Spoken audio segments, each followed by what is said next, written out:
porque eu acho que algumas pessoas não assistiram.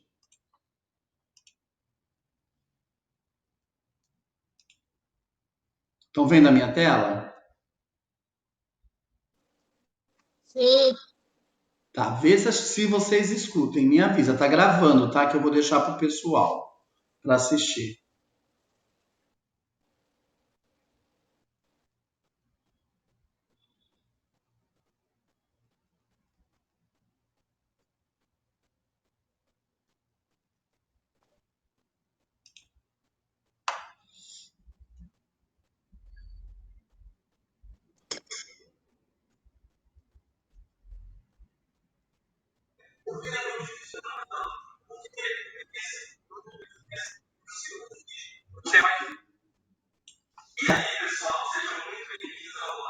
Tá escutando? Sim, mas não dá para entender muito não, professor.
Olá, hello, motor. Viram, porque eu ia ver que vocês assistiram sobre a divisão celular, para vocês entenderem sobre o câncer, porque é fácil a gente chegar e. Opa, por que está aparecendo de novo? É fácil a gente chegar aí e visualizar tudo isso para poder entender sobre o câncer. E eu já coloquei lá hoje a nossa aula de hoje que fala sobre toda a parte, né, reprodutor de câncer, tá? A gente vai acabar vendo aí o sistema reprodutor.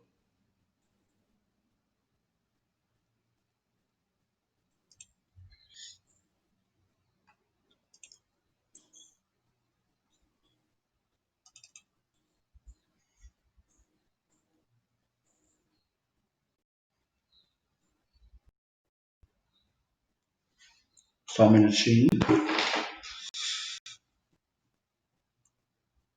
Hoje não tem atividade, é só para entregar aquela atividade da nossa semana, tá? Passada.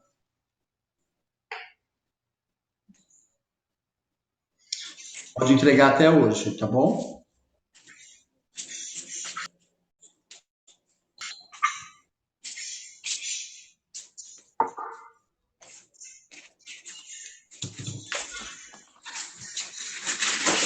Que moda que tá isso hoje.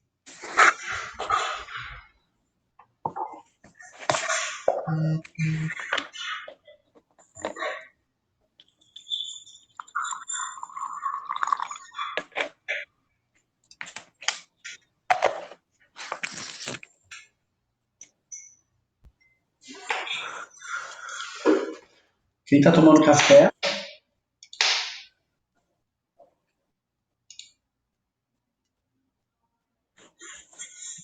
Esse café tá gostoso, hein?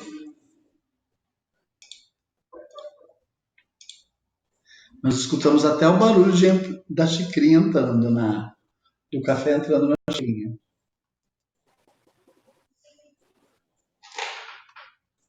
Será que abriu aquilo lá? Porque hoje tá um lente isso aqui, viu? E eu já tinha aberto.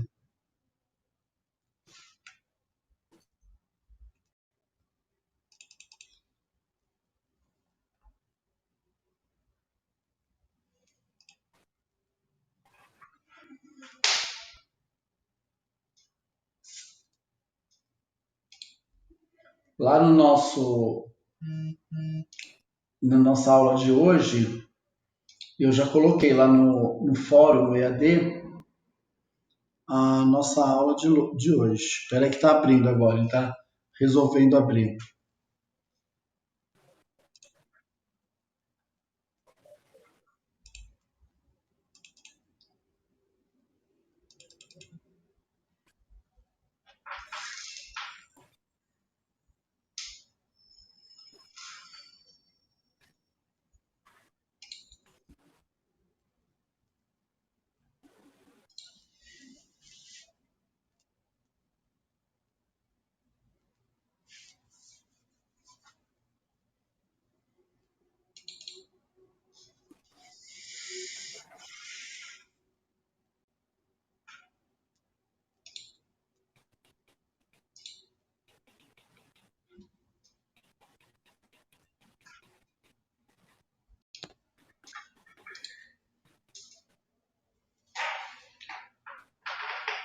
Vocês lembram um pouquinho, vamos relembrando enquanto vai abrindo, o sistema reprodutor.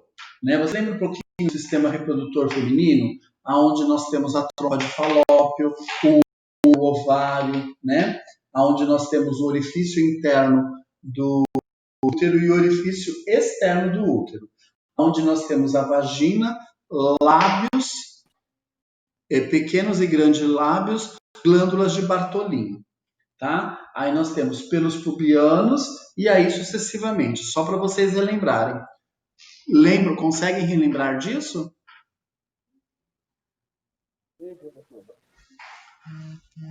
Consegue, então? Sim, professor. Tá. Então, aonde eu posso ter na parte do reprodutor feminino?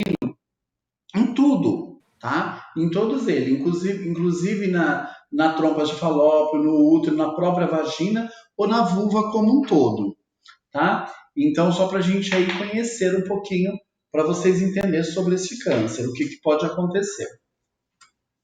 Além disso, para que servem os ovários? Ele tem uma função de produzir as células reprodutoras femininas chamadas de óvulos. Além disso, produz hormônios sexuais femininos, o estrogênio e a progesterona, tá? Aonde acontece aí toda essa parte. A trompa de falópio, onde ocorre a fecundação, ou seja, a união do espermatozoide junto com o óvulo, dando-se origem à fecundação. Tá? No útero é o lugar onde o embrião se instala em caso de gravidez. A vagina, para que serve a vagina? É um canal muscular que estabelece a comunicação entre o útero e o exterior do corpo. Tá? Então, aí para a gente conhecer um pouquinho. E a vulva, aonde ela é constituída por lábios, pequenos e grandes lábios, clítoris, orifício genital. Tá? Então, aí só para vocês dar uma relembrada para a gente poder falar sobre os cânceres. Tá? Quando a mulher começa a falar, nossa, estou sentindo uma coceirinha na vulva, na região da virilha, não sei o que está acontecendo, né? Então, o câncer de vulva, trata-se de uma rara neoplasia. Tudo que é neoplasia, a gente está falando aí de um tumor, né? Só que como a gente está falando de câncer, nós estamos falando de uma coisa que já foi diagnosticado, uma coisa que chegou para mim, como a gente comentou na outra aula. O que acontece? Ele já chegou para mim, ele fez o exame físico, né? Ele fez toda a consulta, aí o médico foi e acabou fazendo toda a parte toda a parte que eu possa explicar de pedido médico, pedido de exames laboratoriais, exames de imagem, pediu biópsia e aí sucessivamente, né? Então, esse câncer aí, quando a gente fala, ele é mais ou menos 1%, o câncer de vulva, tá? Ele é menos que 1% de tumores malignos em mulher, responsável de 3 a 5% dos tumores malignos do aparelho genital feminino. Tá? Então, quando a gente acaba aí visualizando isso, né? Quais são os fatores de risco que a gente tem para a vulva? Irritação no locais crônicos, aquela irritação. Nossa, estou com uma coceirinha estranha, né? O uso de substâncias cáusticas e abrasivas, né? Eu não enxago direito a calcinha, uso algum tipo de qualquer coisa que seja cáustico, tá? Presença de papilomavírus, o papiloma HPV, aquele humano, papilomavírus, também é um problema. Como que ela se manifesta? Com prurido vulvar juntamente com ardência e a dispareunia, que é a dor durante a relação sexual. Quando a gente fala da dispareunia, é a dor durante a relação sexual. Quando o quadro já está avançado, pode surgir aí alterações, né? uma infecção secundária que não cicatriza, abriu uma feridinha do nada e ficou vermelha, aquilo não cicatriza, já passa um monte de coisa e nada de cicatrizar, né? Então aí a gente começamos a ter um problema, tá? Aonde a gente acaba aí visualizando tudo isso. E se ele conseguir aqui agora, vocês vão ver, aí fica mais fácil as ilustrações que nós temos. Como que é feito aí? Acho que vai abrir agora. Em nome de Jesus.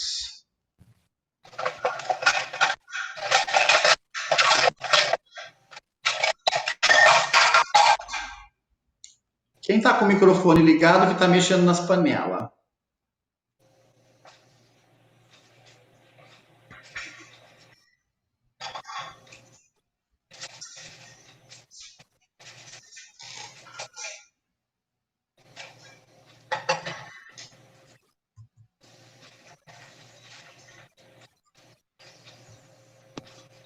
Aqui foi que a gente começou. Vocês estão vendo minha tela? Sim, professor. Ó, Sim, tá dando pra ver. ó, tá vendo? Nós falamos de tudo isso, ó. Aí, ó, aqui que eu quero falar, tá vendo aqui, ó? Isso aqui é o câncer de vulva, ó, só para vocês verem, ó, tá vendo, ó?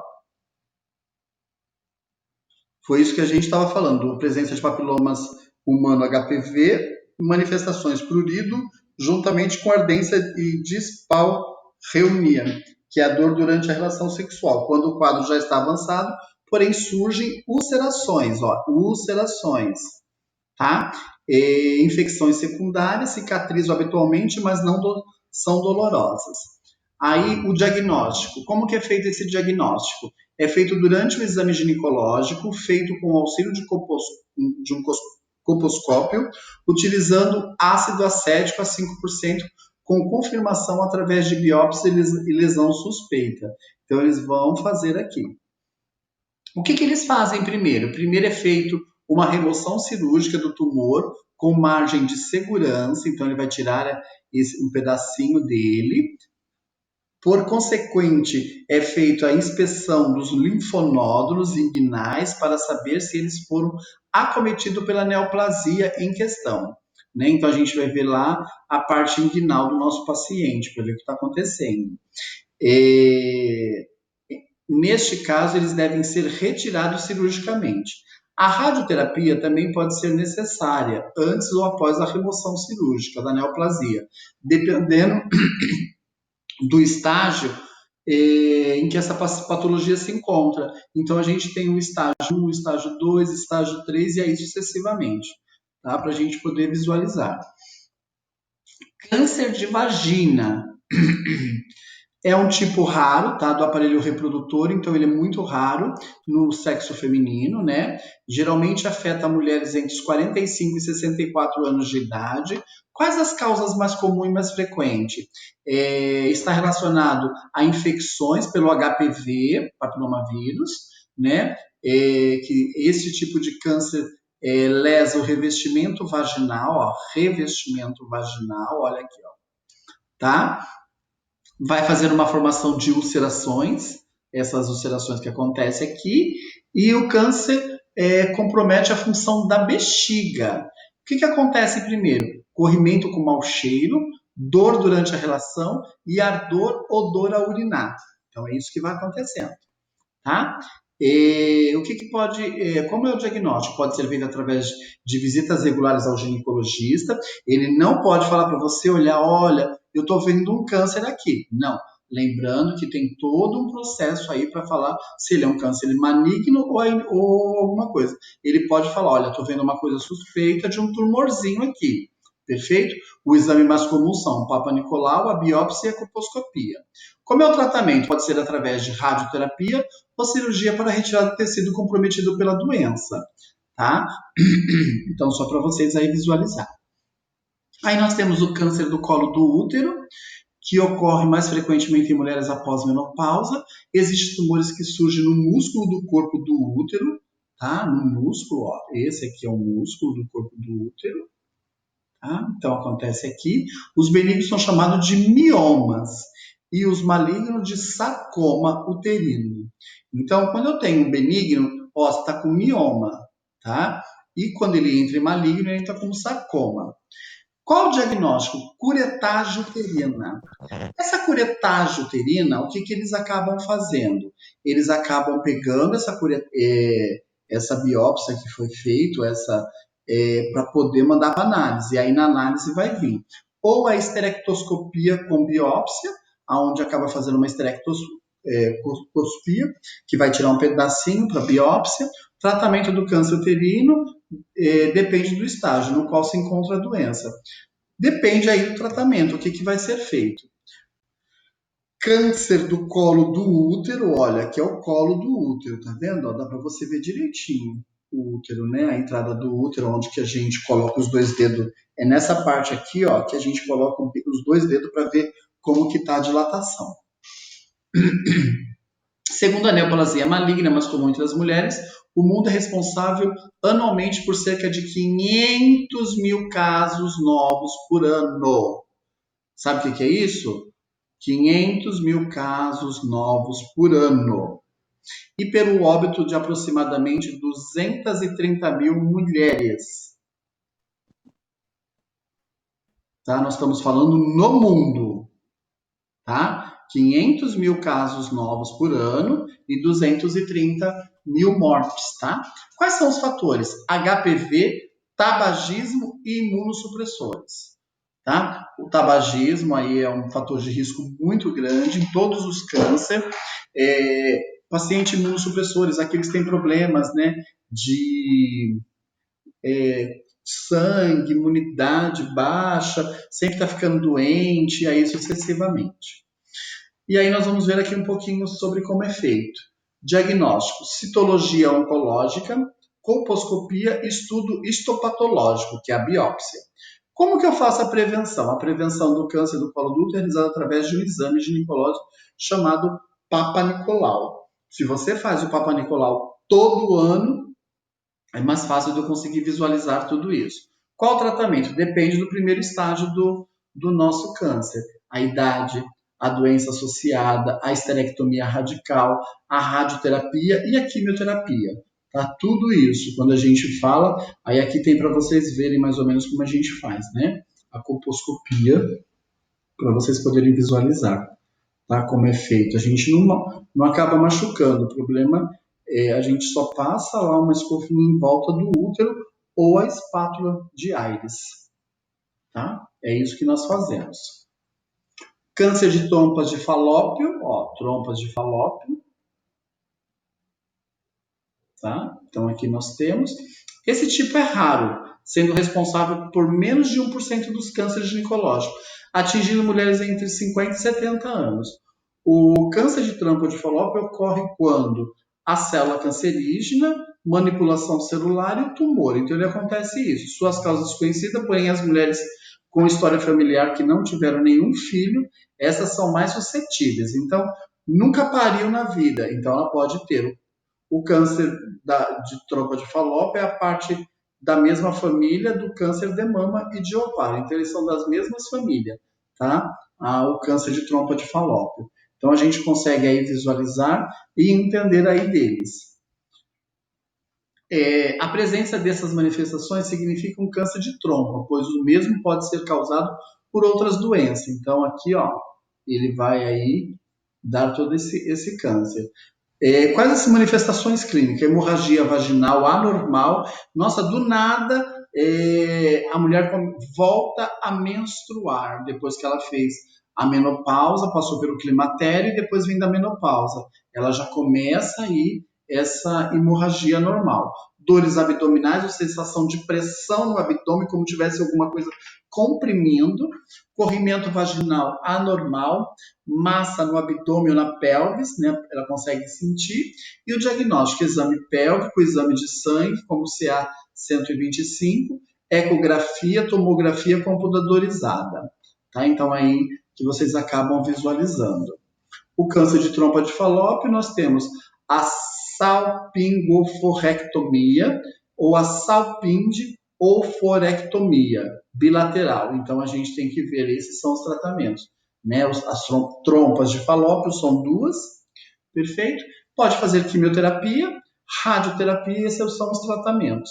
Ou vai tirar ela, só um pedaço, uma parte, né? E aí depende muito o que vai ser realizado. Para vocês visualizar sobre o câncer de ovário, ó. O câncer ginecológico mais difícil de ser diagnosticado é o de ovário. Cerca de 3/4 dos tumores malignos de ovário apresenta-se em estágio avançado no momento do diagnóstico inicial. Quais são os fatores de risco? Idade, história familiar, obesidade, reposição hormonal, genes do BRCA1 e BRCA2, da família do câncer, né?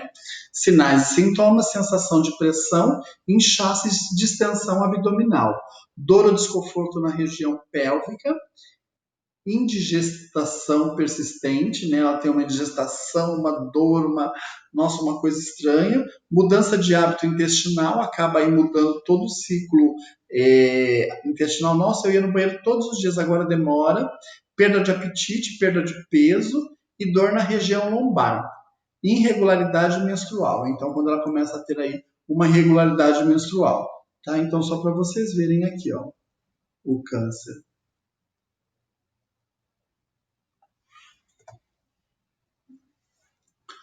Diagnóstico: exame pélvico, exame de sangue, teste de CA-125, ressonância magnética, tomografia computadorizada, biópsia do tecido suspeito.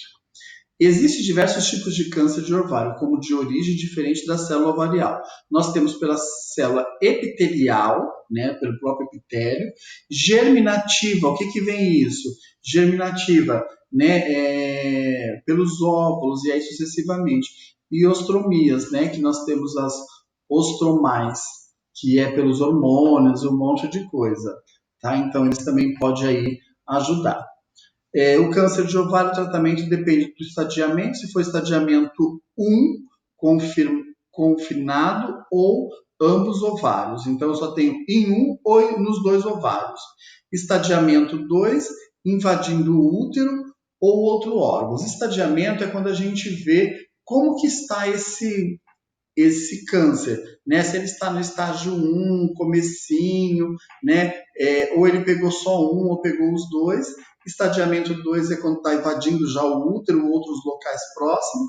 Estadio 3 é quando a gente fala que ele já invadiu vasos, linfas, né? E revestimento abdominal. Outra coisa que como a gente viu lá, né, que ele acaba fazendo em cone e consegue entrar na corrente sanguínea e vai fazer aí a outra parte, que é qual?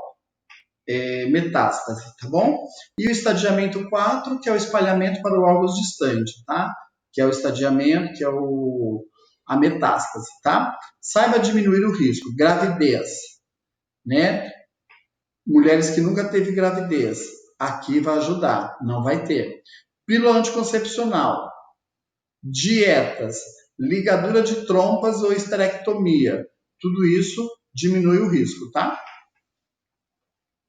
Como comida gordurosa, como isso, como aquilo, vou ter um problema. Então, este aqui eu consigo diminuir os riscos para esse tipo de câncer de ovário. Diversas modalidades terapêuticas oferecidas, cirurgia, radioterapia e quimioterapia. Tá? Então, a gente vai ver aí o que vai fazer. O tipo de histológico que a gente vai ver do tumor, aí como eu vou ver esse estadiamento, o que vai acontecer, né? As condições clínicas do paciente, como esse paciente está, e especialmente nas mulheres mais jovens, é possível remover somente o ovário afetado. Né? Nas outras a gente já não consegue mais. Tá? Então, só para vocês aí acabar visualizando. Prevenção, a melhor forma de prevenir o câncer ginecológico é criar o hábito de consulta regular ao ginecologista, desde a primeira menstruação. Essa é uma atitude preventiva e essencial. Quanto mais a mulher se cuida, quanto mais ela faz Papa Nicolau, ela vai no seu médico, mais fácil ela consegue prevenir aí esses tipos de doença, tá bom? E aí nós vamos chegar no câncer de bexiga, tá? O câncer de bexiga é um crescimento de células, tá? Aqui é a bexiga, para vocês poderem lembrar da bexiga, uretero, uretra, né? Aqui nós vamos falar tanto do masculino como do feminino, tá? Porque a bexiga, o ureter, é tudo a mesma coisa, tá?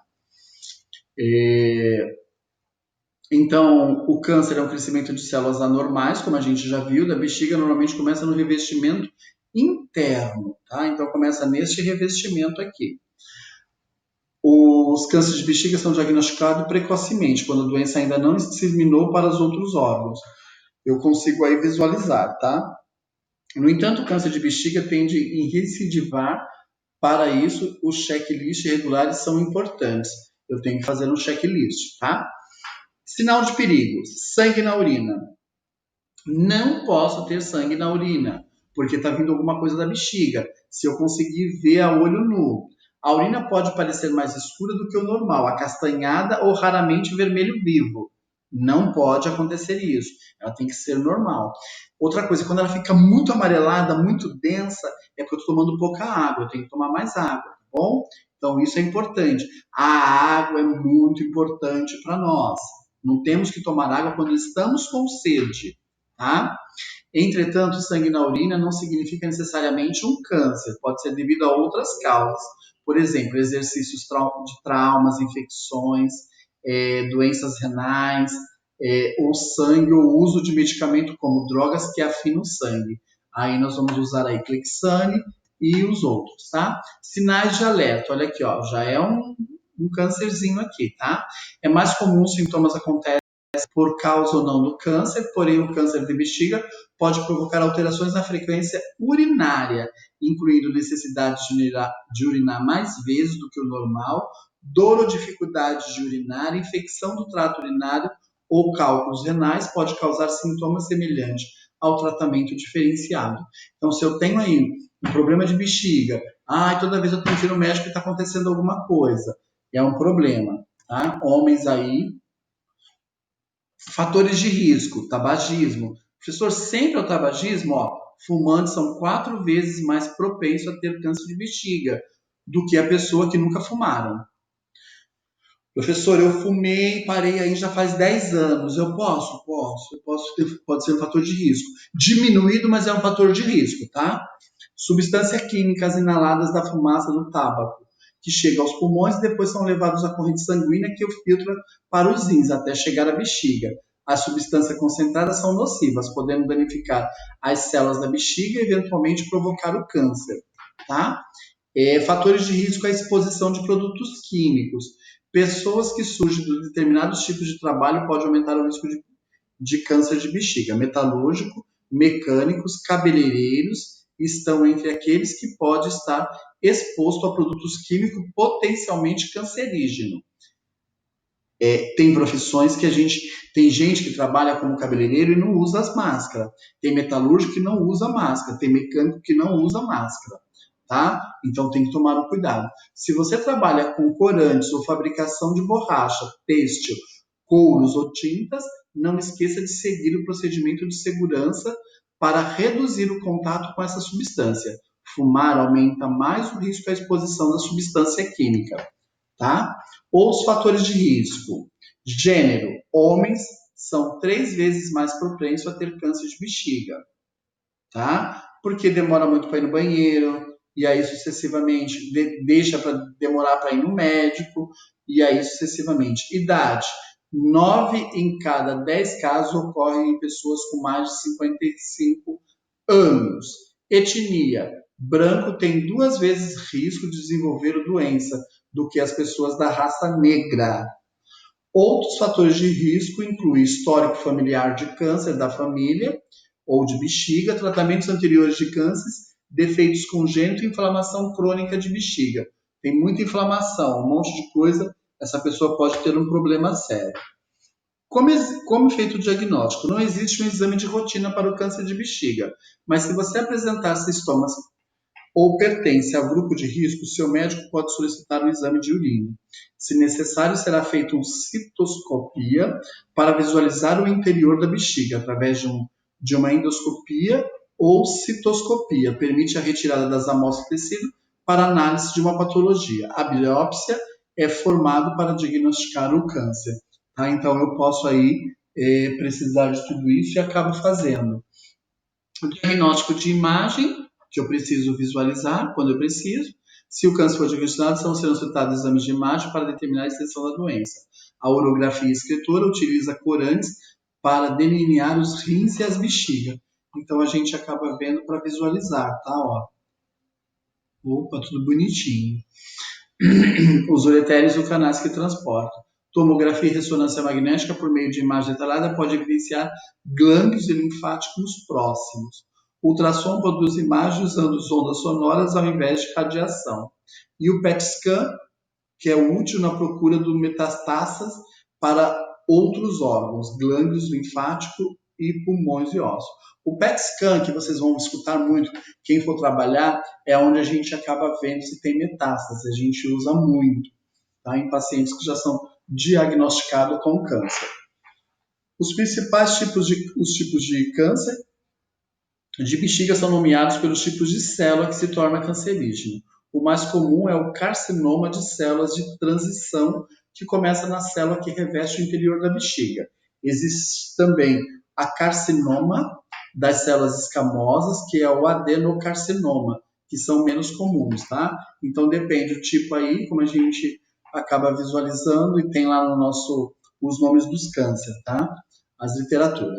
E aí nós vamos ver o que é estágio, tá? O estágio do câncer. Estágio 0, o câncer permanece revestido interno. Então ele está aqui, ó. Não consigo visualizar nada, ó. Tá vendo, ó? Aqui. Então não consigo. Estágio 2, o câncer disseminou para a parte da bexiga. Olha aqui, ó. Ele já está aqui, ó. Já começou a visualizar ele, ó. Estágio 2, o câncer atingiu o músculo da parede da bexiga, ó. Tá vendo? Ele, se conseguisse apalpar, eu já conseguia sentir uma massa. Estágio 3, o câncer disseminou para o tecido adiposo em torno da bexiga. Olha aqui, ó. Bexiga e tecido adiposo, ó. Tá? Estágio 4, o câncer disseminou para a parede pélvica do abdômen, glândulos linfáticos e outros locais como ossos, fígados e pulmões. Olha aqui, ó. Tá? Só para vocês aí acabar visualizando sobre esse estágio do câncer de bexiga. Tá ok? Que a gente acaba visualizando este câncer de bexiga. Tratamento. Cirurgia. A cirurgia é transuretal, é realizada para o câncer de bexiga em estágio inicial. Em caso de estágio avançado, poderá ser realizado uma cistectomia parcial, remoção de uma parte da bexiga, ou cistectomia radical, retirada de toda a bexiga. Tá? Em pacientes homens, a próstata e uretra também pode ser removida. Nas mulheres, o útero e as trompas de falópio, ovários e parte da vagina pode ser retirado. Também pode acontecer isso. Tratamento pós-cirúrgico, em caso de retirada total da bexiga, poderá ser feito a reconstrução de outro reservatório para urina. Uma parte do intestino será usado para criar um conduto que levará a urina até uma bolsa, tá? Ó. Então eles refizeram a bexiga, tá vendo? Ó? Aqui, tá? Aí pode ser a coletora externa, que se denomina de urostomia. Técnica mais moderna permite que o paciente possa urinar normalmente graças à reconstrução de uma bexiga artificial, que é essa aqui. Essa aqui é quando a gente fala da urostomia, tá? E aí sucessivamente. Tratamento quimioterápico. O químico consiste no uso de medicamento destinado a eliminar as células cancerosas. Este medicamento pode ser administrado antes da cirurgia para diminuir o tamanho do tumor, permitindo assim a remoção. A quimioterapia também é usada para destruir as células cancerosas remanescentes da cirurgia e diminuir as chances recidivas. Os possíveis efeitos colaterais incluem perda de cabelo, náusea, vômitos, perda de apetite e fadiga. O químio pode ser administrado por via endovenosa ou diretamente na bexiga. Tratamento radioterápico, tá? Onde a gente faz a radioterapia aqui, ó, em cima da bexiga, tá? E aí acaba aí mandando a radiação para esses, tá? Pode ser realizado junto com outro tratamento quimioterápico e cirurgia. Nós podemos fazer aí a coadjuvante com tudo isso juntos. Pacientes que não podem ser submetidos à cirurgia pode ser o tratamento principal. O possível efeito colateral inclui náuseas, fadiga, irritação na pele, diarreia e dor ao urinar. Vivendo com o câncer de bexiga. A sobrevida está intimamente ligada ao momento do diagnóstico. Cerca da metade dos cânceres de bexiga são diagnosticados quando a doença já está em confinamento e revestimento interno da bexiga. Quase 100% dos pacientes terão sobrevida de 5 anos. No entanto, quanto mais avançado o câncer, menor essa estimativa. Entretanto, novos avanços no diagnóstico e tratamento podem aumentar a sobrevida, lembrando que cada paciente tem sua própria característica e peculiaridade. Lembrando que quando a pessoa descobre que tem câncer, ela acaba morrendo mais rápido, porque ela põe aquilo na cabeça. A sexualidade após o câncer de bexiga. A cirurgia pode ser eventualmente danificar nervos importantes, tornando o sexo mais dificultoso. Alguns homens podem ter problema de ereção, embora em pacientes jovens isso melhora com o tempo. Quando a próstata e as vesículas seminais são retiradas, o sêmen não será mais produzido. As mulheres também podem ter problema sexual, né? Pode ter um problema com orgasmo e achar a relação sexual menos confortável e prazerosa. Converse com o seu médico e discuta a opção de tratamento para o seu caso. Tá? Vivendo com câncer de bexiga, né? Lembrando aí dessa mudança de vida, não tem essa maneira que a gente pode explicar para você que vai ter algum tipo, você consegue viver, é uma dieta de frutas, legumes, grão integral, porções modestas de carne, magra e é um grande começo. Se você fuma, pare, limite o consumo do álcool e uma ou duas doses diárias. Exercício diário e exames regulares também são importantes. Ajude a saúde, paz de espírito. Isso é muito importante. E aí, termino aqui esta aula sobre o câncer. Já coloquei na nossa plataforma, tá? Já está na nossa plataforma e vocês podem aí assistir. Fica aberto aí para as perguntas de vocês. Não tem atividade hoje, já está lá na nossa plataforma e como eu gravei essa aula, eu vou disponibilizar. A outra aula que a gente gravou foi muito curtinha, deu 4 minutos e não tinha muita coisa. O que eu pedi para vocês foi para vocês assistirem 2 vídeos sobre o meiose e mitose, para vocês poderem visualizar tudo isso. Então, só para